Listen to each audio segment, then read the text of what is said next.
This is a story called Dean Wanted a Dog. And this is the one and only Leanna Strelkov. Please welcome her.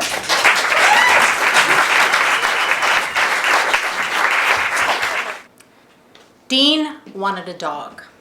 That was the bottom line. We lived in an apartment with a no pets rule, and Dean wanted a dog. It wasn't concerned for me, his wife, for my safety and comfort.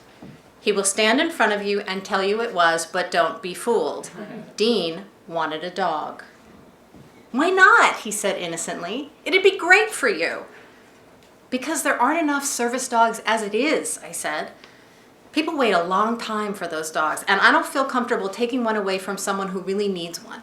And certainly not just because you can't legally have a dog any other way.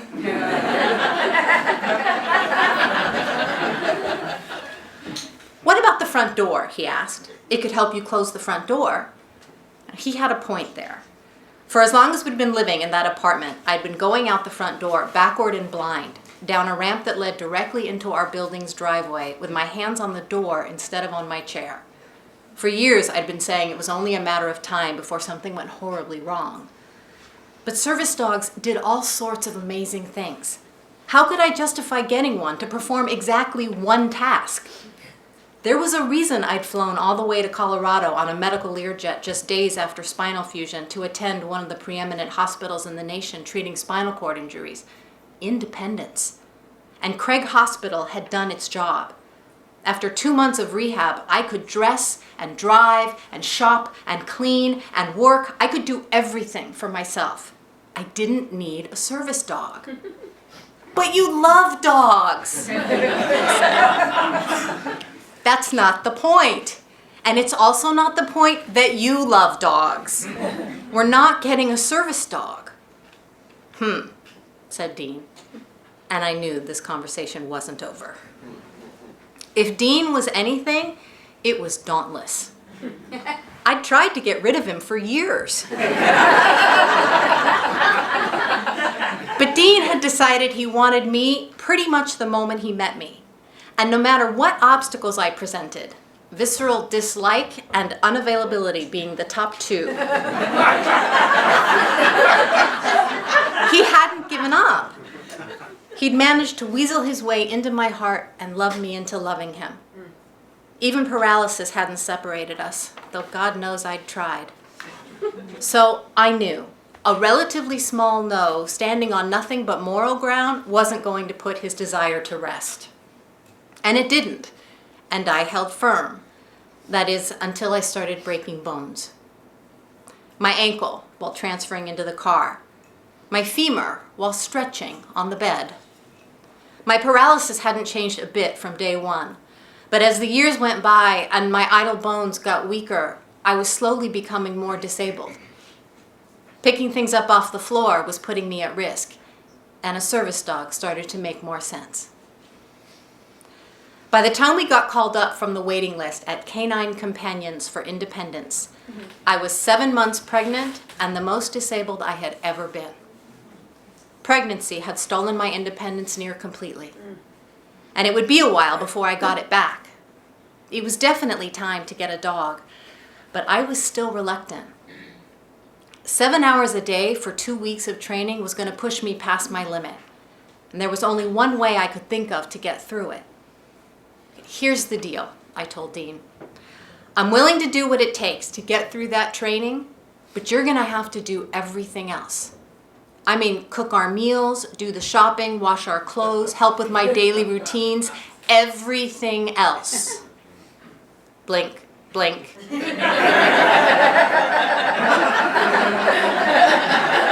Came the response. But what could he say? Dean wanted a dog. On the first day, we met the 14 dogs in our training group. Such a happy, slobbery heap of hope they were for us and the other families in our group. Magnificent dogs, every one of them. But none of us would get to choose. After 40 years of placing service dogs, CCI's process was finely tuned, and we'd been aptly warned. Placements would be made by the training staff, based on criteria we'd supplied during the lengthy application process and the trainer's intimate knowledge of the dogs, period. You want a black dog? Too bad. You want a girl? Maybe, maybe not. We know these dogs better than you, they told us. You have to trust that we're giving you the best dog for you. Later that day, we learned the CCI command structure and our first of 40 commands.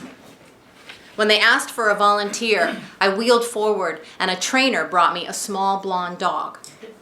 I hadn't noticed her much during the meet and greet, but I was eager to practice with an actual dog. I took the leash, looked at the dog, and said, "Reba, sit." The little dog placed her butt gently on the ground and looked up at me as if to say, "Was that what you wanted?" Right then, my heart exploded, a big sloppy mess inside my chest. And I thought, oh my God, this is my dog. My dog, with the big brown eyes and the blonde eyelashes. This dog is meant for me. Good girl, I said, choking back tears to finish the command structure. I didn't know if that was how Dean had felt the first time he saw me.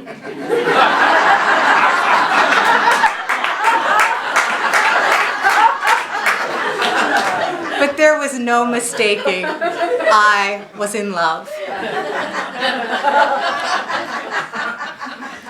Later that day and the next, I was given 4 other dogs to work with. All beautiful, impeccably trained pups, but none of them made me feel the way that little Reba had. The next day I woke up at 4:30 in the morning in a cold sweat. Later, trainers would be making pre-placements, placing dogs with their suspected recipients. It happened every once in a while that a placement would change later in training, but most of us would go home the following week with whatever dog we were given that day. And all I could think was, what if they don't give me Reba? She was it. I knew she was it. What if they couldn't see that? What if they gave her away to someone else? It hadn't been love at first sight with the man sleeping next to me. But it sure as hell was with that dog. What if I didn't get her?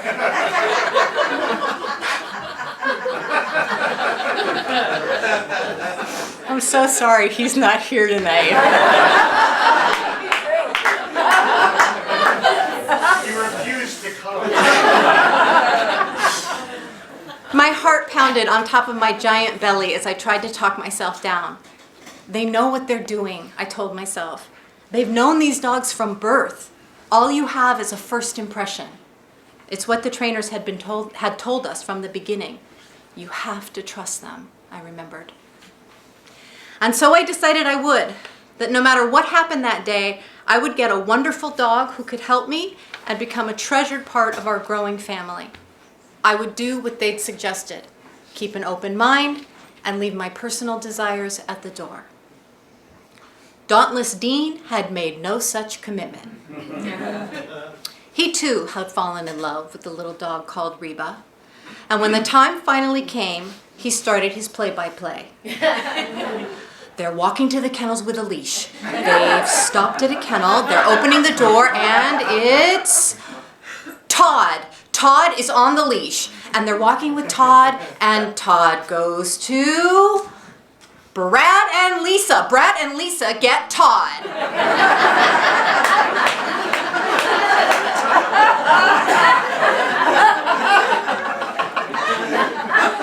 We were the 11th family of 12 to receive a dog. After the 3rd, I couldn't watch anymore. The suspense every time they approached a kennel made me heave. I closed my eyes, ignored my husband, and did my best to wait my turn without agenda. When they came to get my leash, I nearly swooned. Reba was still in her kennel, one of 4 dogs left. I covered my eyes and stared at the floor. Dean started the playback and I swatted him. Not one word, so help me God. And then I saw them on the floor next to me, 2 little blonde feet. And I opened my eyes, and there was my girl, standing in front of me with that same look on her face. Is this what you wanted? I burst into tears and called her up to me. She put her paws on my lap and buried her nose in my hip. And that was that. She was home, and we were a family. If you ask my son today how many people are in his family, he says 4.